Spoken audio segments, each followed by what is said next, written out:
Métaux précieux en bourse, or et argent notamment, la verticalité boursière est intenable sur le long terme. 34 trillions de dollars pour l'or, 5,5 trillions de dollars de market cap. Pour l'argent, oui, il y a des piliers fondamentaux haussiers de fond, mais oui, il y a aussi une dimension spéculative, et cette dimension spéculative finira par se dégonfler. C'est la vie des titres. C'est ainsi que se déploie l'action des prix. Aucune première partie, analyse technique, or-argent. De toute l'histoire de l'or et l'argent, il y a eu des verticalités haussières. Aucune n'a duré éternellement. Nous allons tout reprendre dans cette première partie sur le plan technique, voir exactement qu'est-ce qui interrompt les signaux, et les signaux sont clairs, c'est toujours les mêmes, ils reviennent à chaque fois, il ne faut pas anticiper, mais à chaque fois ce sont les mêmes patterns qui reviennent au-delà des objectifs techniques atteints. Il y a des patterns à surveiller. On commence par un énorme point technique, positionnement sur l'or et l'argent, deuxième partie. Le cirque géopolitique. On pourrait mettre un nez rouge de clown. Le cirque géopolitique, oui, est un pilier de la tendance haussière de fond de l'or et l'argent. Mais ce pilier a une énorme dimension spéculative. Pour ne pas dire de type cirque, si l'on se réfère aux événements tout récents de la géopolitique. Bon, troisième partie, argent. La demande industrielle restera un soutien de fond. Je vais vous faire un gros propos dans cette troisième partie sur la demande industrielle d'argent. Même si cette demande industrielle est une réalité solide, notamment en provenance de Chine, je vais vous montrer des chiffres qui proviennent de Chine super intéressants. Même s'il y a un décalage offre-demande, même si la demande est structurellement supérieure à l'offre, dans tous les cas, cette envolée de 50 à 100 dollars a une dimension spéculative qui mérite retracement, et il y en aura un retracement. Et moins vous y croyez, et plus vous pensez que ça ne retracera jamais, plus la probabilité d'un retracement augmente, ou au moins d'une pause latérale. Ça fait longtemps que vous n'avez pas regardé les graphiques de long terme, je vais vous les remontrer, notamment sur l'argent. Quatrième partie, les flux entrants et sortants sur les ETF spot US sont décisifs sur l'or et l'argent. Oui, il y a des ETF en Europe, oui, il y a des ETF en Asie, mais les flux inflow-outflow sur les ETF spot US sont décisifs, de par notamment leur lien avec le dollar américain et les taux d'intérêt réels, et ce sera notre quatrième partie en cette semaine de réserve fédérale des États-Unis. Le lien entre la verticalité or-argent, les taux d'intérêt réels et le dollar, il y a un lien de corrélation qui est évident. Donc on va faire le point sur tous ces éléments-là. Et enfin, dernière partie, alerte inflation. Alerte inflation, mais probablement dans le bon sens du terme cette fois-ci. Attention, alerte inflation. Et si, what if, l'inflation repassait sous 2% d'ici le printemps? Autant vous dire que cette verticalité-là, qui déjà n'était pas tenable à long terme, ne le sera peut-être même plus à court terme. Chers amis, vous l'avez compris, bienvenue à cette nouvelle édition du Fast and Forex, avec à nouveau un gros point technico-fondamental sur l'or et l'argent en bourse.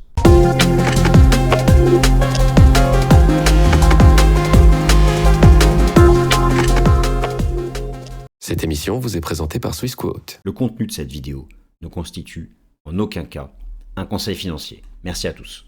Or et argent en bourse, la verticalité haussière est intenable sur le long terme. Loin de moi l'idée d'aller vous dire le marché va atteindre cette cible et retracer une tendance. Se relance plusieurs fois, mais ne se retourne qu'une fois. L'analyse technique, mais vous allez voir, j'invente rien, on va regarder tout l'historique de l'or et l'argent. Et vous allez voir qu'il y a eu des phases verticales dans le passé. Difficile de dire quand ça s'arrête.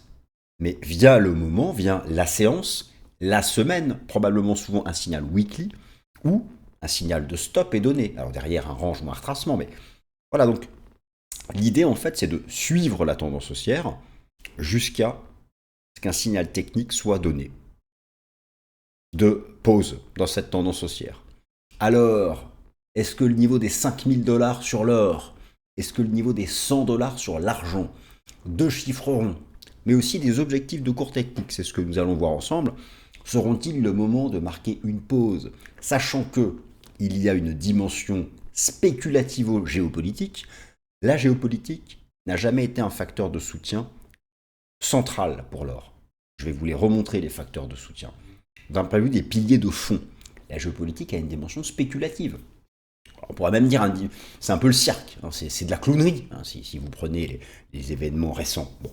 Et au-delà de ça, c'est cette part de dimension spéculative qui finira par être retracée. Tout le reste, les facteurs haussiers de fond, prenez la demande industrielle d'argent avec un décalage offre-demande, une offre qui n'arrive pas à suivre la demande et ça va continuer, ça restera toujours des facteurs de soutien. L'argent ira peut-être 120, 130, 150 dollars. Ce que je veux dire, c'est que pour y aller, forcément avant, il y aura une pause, une phase de retracement. C'est bien ça qu'il faut garder en tête. Je ne juge pas ici la tendance haussière de fond. Je juge ici, façon de parler, je mets en évidence le côté ultra spéculatif de la verticalité des derniers mois, et c'est cette verticalité qui n'est pas tenable.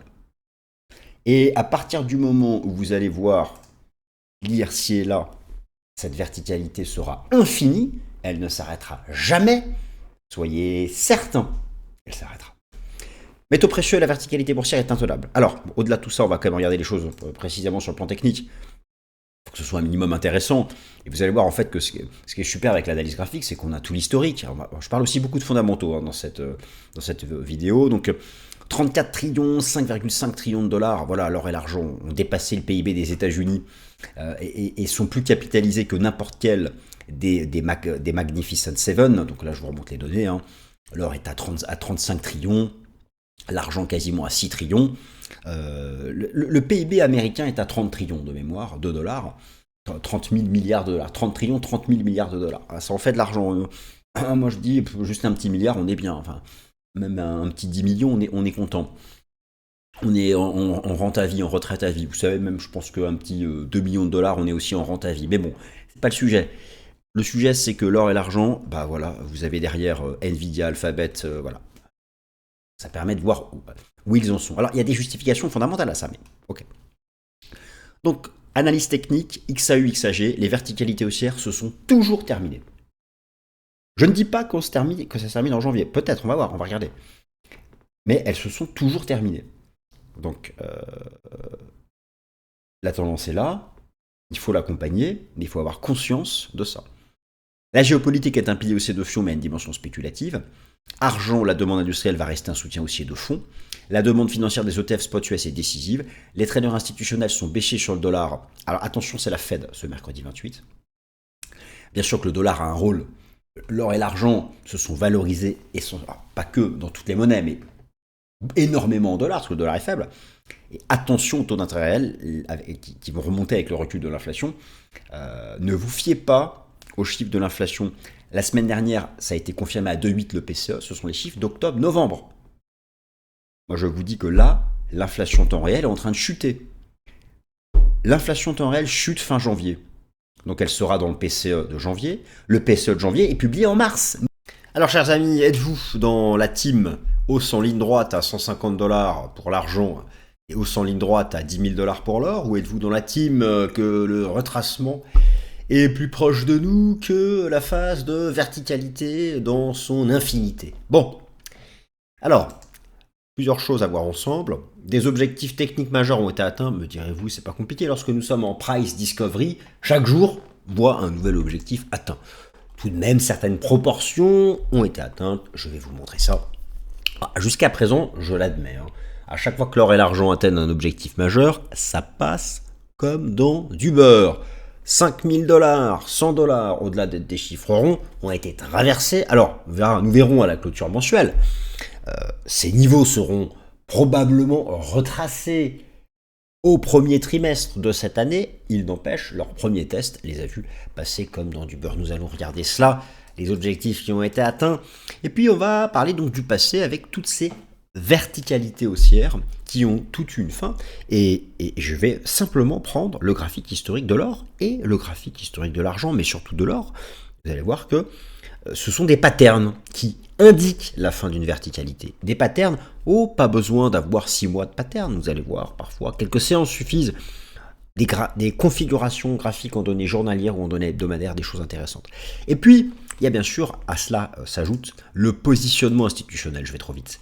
Et savez-vous une chose? Savez-vous que depuis le début de l'année, alors que oui, les métaux précieux font de nouveaux records, savez-vous que tout doucement, dans l'ombre, certains institutionnels commencent à prendre des profits? C'est certes assez léger, d'ailleurs je commence par ça, je vous montre sous vos yeux ici les données institutionnelles, de positionnement institutionnel sur donc... Alors les institutionnels, vous allez les trouver bien sûr sur le spot, mais vous allez les trouver sur les ETF, les trouver sur les contrats d'options et les trouver sur les contrats futurs. Vous avez sous les yeux donc les flux sur les ETF Silver et ici le rapport Commitment of Traders avec la position nette institutionnelle. Et donc depuis début janvier, eh bien il y a, alors que le prix continue de monter, c'est pas un problème, mais une certaine forme d'allègement de prise de profit, mais de ceux qui sont rentrés il y a déjà 2 ans. Ça commence gentiment, je dis bien tout doucement, à distribuer. En soi, la distribution n'est pas un signal de renversement. Alors commençons déjà par l'argent. Quand j'enregistre la vidéo, il est à 110 $. 110 $. Prenons le recul d'un graphique de moyen long terme. Qu'est-ce qu'un graphique de moyen long terme? Un graphique de moyen long terme expose par exemple ici les bougies japonaises en données mensuelles. Vous savez que l'argent, en septembre dernier, est sorti par le haut d'un range de 45 ans. 1980-2025. 1980-2025. Un range qui a vu l'argent partir de 3-4 $ à 50 $. Lorsque nous faisons une cassure technique haussière, c'est un signal de continuation. Les objectifs de cours peuvent être calculés de manière plusieurs approches, à la façon chartiste. On reporte en général l'amplitude du range duquel on est sorti, et on peut aussi projeter l'amplitude de mouvement, avec ici les extensions de Fibo.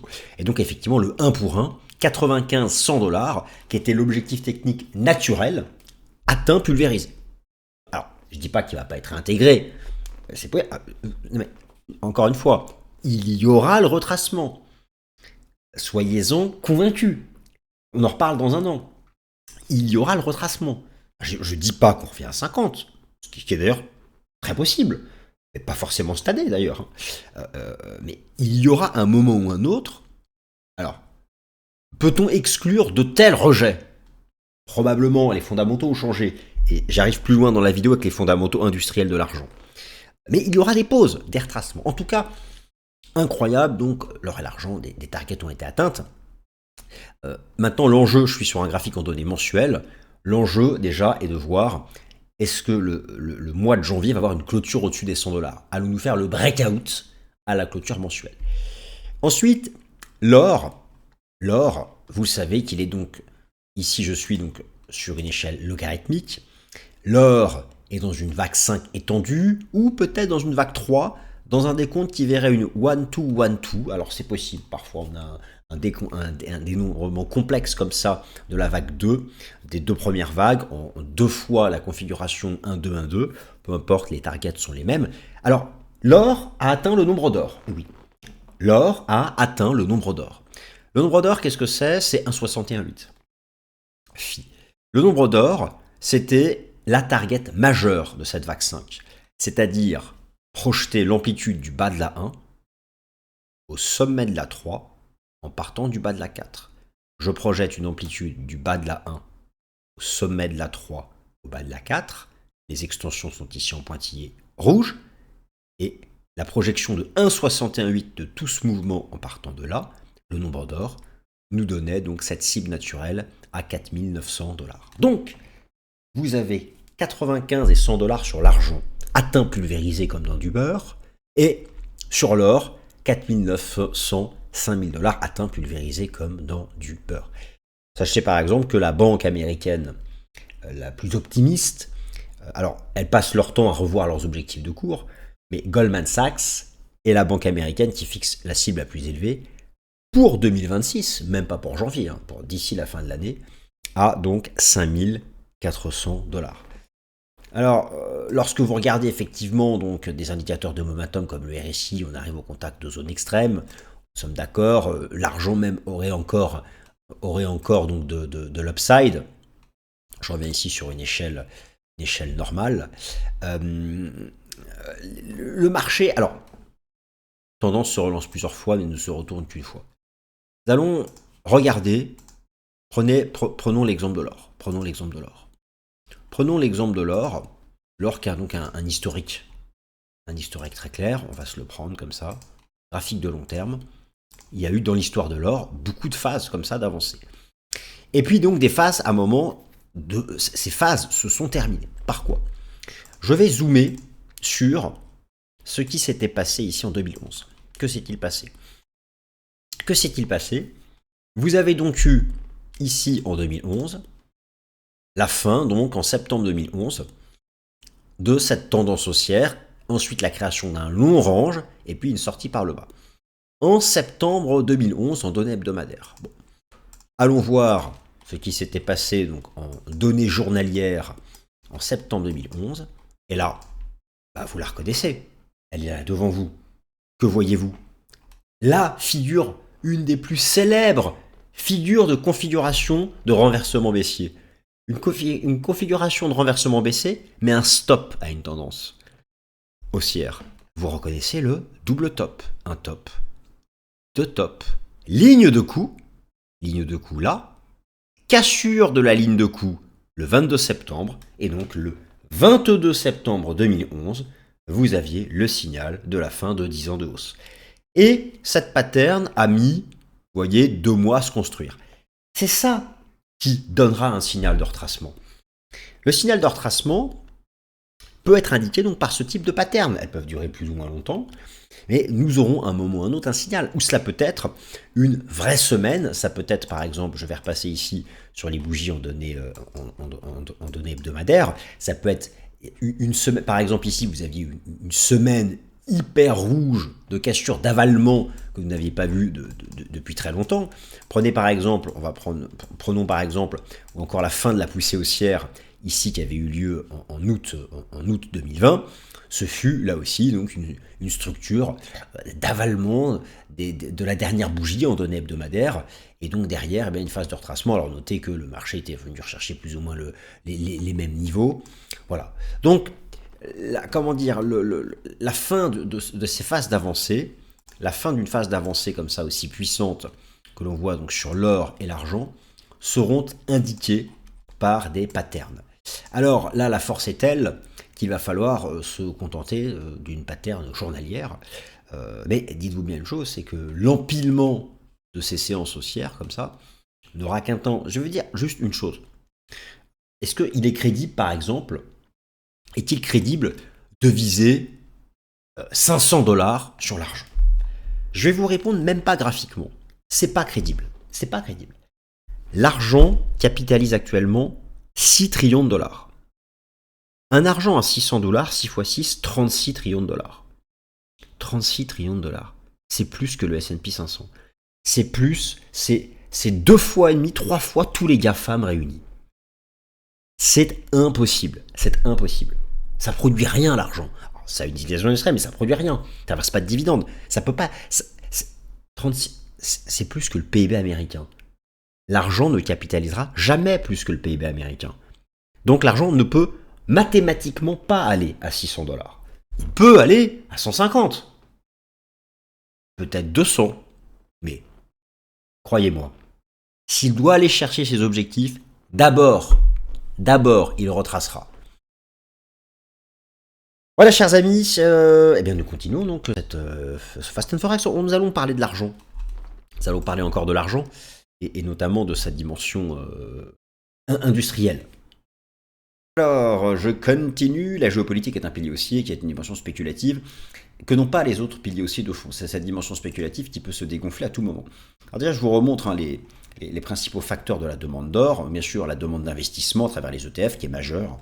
Les données viennent toujours du World Gold Council. La demande industrielle, donc, qui se sous-décompose en technologie et l'industrie de la joaillerie. Et bien sûr, la demande des banques centrales. Vous avez là les 4 piliers de fond. Voilà. La tendance haussière de fond de très long terme, oui, parce que effectivement, sur 50 ans, 10 ans, 15 ans, 20 ans, ça monte. Voilà. Même s'il y a parfois des longs retracements, ça monte. Vous ne trouverez jamais, dans aucune étude sérieuse sur les métaux précieux, vous ne trouverez jamais la géopolitique comme un pilier haussier de fond. Parce que la géopolitique est versatile, parce que la géopolitique, alors surtout on le voit là, depuis le début de l'année, entre dans une phase un peu de... les trumperies, les clowneries, bon, il y a des choses aussi très sérieuses, mais tout ça pour dire que cette dimension géopolitique, cet aspect refuge, joue un rôle, mais que ce rôle est spéculatif. En tout cas, qu'il peut donner un point de départ à une phase de prise de profit. Je vous montre ces données qui viennent justement, on va regarder ça ici, du World Council, c'est intéressant. Donc c'est le Z-score standardisé en fonction donc des événements géopolitiques. Donc cela nous vient de Bloomberg et du World Council, à travers donc 5 actifs considérés comme des actifs à l'aspect refuge. Donc le dollar américain dont le code est DXY, le yen japonais dont le code est JPY, le franc suisse dont le code est CHF, les obligations US, les treasuries US et le gold. Et bien ce qu'on observe, c'est que depuis le déclenchement de la guerre en Ukraine, c'est vraiment l'or qui a écrasé la concurrence en termes d'aspect refuge. Donc oui, la géopolitique joue. Oui, la géopolitique joue. Mais la géopolitique a une dimension, je ne veux pas dire spéculative, mais les situations bougent, ça va très vite. Ce qui ne va pas bouger, par exemple, prenez le marché de l'argent, c'est le décalage offre-demande. Les mines d'argent, voilà, on sait très bien que la production elle est capée dans son momentum, la demande elle explose. Ça va durer 5-10 ans encore, peut-être même plus. La situation géopolitique, elle est ce qu'elle est en janvier, elle peut être différente en février. C'est ça que je veux dire. D'autant plus, voilà, on voit son rôle majeur depuis 2022. Donc il faut être prudent sur cet aspect-là. Alors, argent, la demande industrielle chinoise va rester un soutien haussier de fond. Ce que je veux dire par là, c'est que, quand bien même, viendra un moment où l'argent retracera. Ne vous dites pas, à ce moment-là, ça y est, c'est fini, c'est terminé, je vends tout. Non. Les retracements de l'or et l'argent seront des opportunités d'achat. Les retours sur support de l'or et l'argent seront des opportunités d'achat. Et d'ailleurs, si parmi vous certains n'ont jamais été exposés à l'or et l'argent, lorsque ces deux marchés entameront une phase de pause ou de retracement, il ne faudra pas vous frotter les mains en vous disant « Ah, je le savais, c'était pas tenable ». Non. Oui, la verticalité haussière n'est pas tenable. Mais il faudra voir ça comme une opportunité, il ne faudra pas se précipiter, attendre un retour sur support, attendre par exemple un retour sur les moyennes mobiles à 50 jours. Attendre un retour sur les moyennes mobiles à 50 jours. Prenez le cas de l'argent. On y revient tout le temps, on y reviendra. Elle monte aussi, mais on y reviendra. Moyenne mobile à 50 jours, prenez le cas de l'or. On y reviendra, cette moyenne mobile à 50 jours. Là, ça pourrait être une opportunité. Donc oui, effectivement, des objectifs majeurs ont été atteints, il faut être prudent. Il n'empêche, l'argent a un potentiel de rattrapage sur l'or qui reste intact. C'est ce qu'on voit à travers l'analyse technique du ratio silver-gold que je vous ai montré plusieurs fois. Il y a bien sûr encore du décalage en termes de market cap, mais il y a une différence majeure entre l'or et l'argent, c'est la dimension industrielle de l'argent. Et ce qui est intéressant, c'est que le marché mondial de l'argent est en déficit structurel depuis plusieurs années, avec une demande qui dépasse chaque année l'offre, à hauteur quasiment de 150 millions d'onces, et cette dynamique va se poursuivre. La production minière mondiale d'argent progresse très lentement, extrêmement lentement, et ça ne va pas changer. Et d'ailleurs, j'ai même appris, je vous l'ai mis là, qu'une partie de l'offre d'argent était un sous-produit des mines de cuivre, de plomb et de zinc, ce qui montre à quel point c'est difficile. Et la demande, en face de ça, vous avez la demande industrielle d'argent qui est massive. Regardez ici, ce graphique, ça vous montre, parce que l'or et l'argent sont cotés en dollars, mais l'or et l'argent, les métaux précieux sont aussi cotés sur le marché chinois, avec un prix en yuan. Eh bien, regardez, la prime du prix de l'or et l'argent des métaux précieux sur le marché des matières premières chinois par rapport à la valeur en dollars. Eh bien, pour le silver, le platine et le gold, on est sur des primes de 20 à 40%. Ce qui montre bien que c'est la demande industrielle chinoise qui tire. Les panneaux solaires, les voitures électriques, la technologie, l'IA, les centres de données, etc. Et là aussi, ça c'est une tendance, ça ne va pas s'arrêter demain, quoi. Donc tout ça pour dire que les retracements, notamment sur l'argent, les retracements, quand l'argent entre en retracement et revient sur support, c'est une opportunité. Mais ce qui n'empêche que sa verticalité en place depuis quelques semaines n'est pas tenable. Alors pour l'argent, ça je vous ai montré pour l'argent, maintenant pour l'or c'est pas la demande industrielle qui est capitale. Pour l'argent c'est la demande industrielle. Pour l'or c'est la demande financière en ETF. Et en particulier la demande financière en ETF US. Là c'est vraiment la clé. La demande financière en ETF US. Je suis encore sur les données du World Gold Council. Vous avez ici les inflows, les outflows sur les ETF Gold. États-Unis en bleu, Europe en vert, Asie en rose et les autres en bleu. Oui, très bien. Et la courbe de l'or, ce qui pousse à chaque fois l'or plus haut. Alors bien sûr, toutes les zones géographiques ont joué ensemble, mais c'est surtout à chaque fois, on voit la part des États-Unis. D'ailleurs, prenez l'asset under management sur les ETF Gold à travers le monde. Il y a 314 milliards en Amérique du Nord, contre par exemple seulement 67 milliards en Asie, même si c'est en augmentation. Donc, ces ETF US sont la clé. Alors, ces ETF US sont la clé, et justement, ce qui va être intéressant de voir, c'est que l'or arrivant dans cette zone autour des $5 000, comment vont se comporter tous ces institutionnels qui, depuis des mois et des mois et des mois, des années, se sont positionnés sur les ETF Gold. Va-t-on voir des outflows?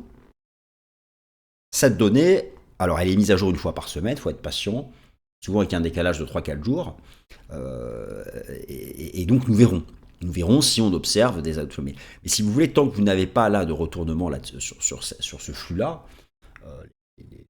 la tendance haussière de fond de l'or n'est absolument pas menacée. Et ces inflows sur les ETF Gold US sont directement la conséquence, lorsque vous interrogez les asset managers aux États-Unis, directement la conséquence d'une stratégie de couverture contre le dollar US. Je vous rappelle que le dollar US est la devise la plus faible du marché d'échange en 2025. Je vous rappelle que selon les toutes dernières données du rapport Commitment of Traders, les investisseurs institutionnels restent baissiers sur le dollar américain face à un panier de devises. Attention, vous avez la Fed ce 28 janvier, ça va être majeur. Ce mercredi 28 janvier, ça peut agir sur le dollar américain. Il est vrai que tant que le dollar ne donne pas de signal de force, tant que le dollar US se maintient sous résistance, donc voilà, vous avez ici cette résistance des 101, 102 points, tant qu'il ne donne pas le même signal qu'il avait donné ici en 2018 ou en 2021, un breakout bullish, le dollar reste sous pression. Donc, tant que vous n'avez pas un signal technique bullish sur le dollar et un changement dans le positionnement des traders institutionnels sur le dollar américain, qui reste donc pour le moment, qui reste majoritairement bearish, que ce soit donc les traders d'asset management ici sur l'euro-dollar, donc à l'envers sur le dollar US, ou même les traders de hedge fund, voilà, il y a encore une majorité qui joue le scénario baissier. Donc ça, effectivement, ça fait partie des facteurs de soutien de fond. Alors si avec la Réserve fédérale des États-Unis, le dollar devait pointer au nord et être soutenu, effectivement, là, ça peut avoir à ce moment-là un effet de prise de profit sur l'or et l'argent. En tout cas, ça reste un facteur important. Et enfin, dernier facteur, attention aux taux d'intérêt réels. Attention aux taux d'intérêt réels qui vont remonter. Donc oui, effectivement, la semaine dernière, l'indice d'inflation PCE aux États-Unis est sorti à 2,8, donc stable. Sauf que ce sont les chiffres de novembre. Vous savez, les taux réels, c'est les taux nominaux retraités de l'inflation. Si l'inflation finit par décrocher, mécaniquement, vous avez une remontée des taux réels. Ça créera un déplacement des capitaux, des précieux vers les treasuries, qui rémunèrent par le taux d'intérêt. Je voulais donc vous remontrer à nouveau ce que j'observe sur l'inflation en temps réel. Elle s'effondre. Alors me direz-vous, attends Vincent, le PCE est tombé à 2,8 la semaine dernière. Qu'est-ce que tu nous sors ton 1,46 ? Le PCE la semaine dernière est tombé à 2,8. Je suis d'accord. C'est l'inflation PCE-US de novembre. Où était le Trueflation PCE en novembre ? Oh, 2,74. Donc il avait juste. Là, le PCE fin janvier est à 1,46. Donc le PCE fin janvier est à 1,46. Donc a priori le PCE officiel devrait, il ne sera pas 1,46 mais devrait dropper dans sa situation fin janvier. Sauf que le PCE de fin janvier, il sera publié en mars. Et il y a toujours un décalage, le temps que les données comptables, c'est l'agenda de publication par le bureau, par le BEA américain. Et puis c'est le temps de récolter les données comptables. Donc cette tendance forte à la désinflation, vous allez la voir à partir de mars. Et donc les taux réels vont remonter. Donc il va y avoir à un moment ou à un autre des freins quand même. Je parlerai de freins à la verticalité haussière des métaux précieux. Voilà, chers amis, je n'en dirai pas davantage. Moi, je vous rappelle une chose, c'est qu'une tendance se relance plusieurs fois, mais ne se retourne qu'une fois. Ça ne sert à rien de vouloir anticiper son retournement. Mais il faut avoir conscience qu'aucune verticalité n'est éternelle, qu'il y a des moteurs haussiers de fond. J'ai pas encore tout, j'ai pas le temps. Je passe régulièrement ça en revue, hein, mais là, je voulais, voilà, je fais mon suivi régulier métaux précieux. Les moteurs haussiers de fond, notamment sur l'argent, sont là. Il n'empêche, la dimension spéculativo-verticale n'est pas tenable, et c'est lorsque plus personne ne croit à une pause ou à des prises de profit qu'elle aura lieu. Alors, est-ce que ce sera 5 000 $, 100 $ ou un peu plus haut? Seule l'action des prix nous le dira. Merci à tous. Ce contenu est informatif et éducatif destiné aux personnes connaissant les marchés financiers. Il ne constitue pas un conseil en investissement, juridique ou fiscal. Le trading et l'investissement comportent des risques, notamment la perte de capital. Les CFD et actifs numériques sont volatiles et ne conviennent pas à tous. Swissquote décline toute responsabilité quant à l'exactitude du contenu ou aux pertes liées à son usage. Produits et services disponibles selon la législation en vigueur.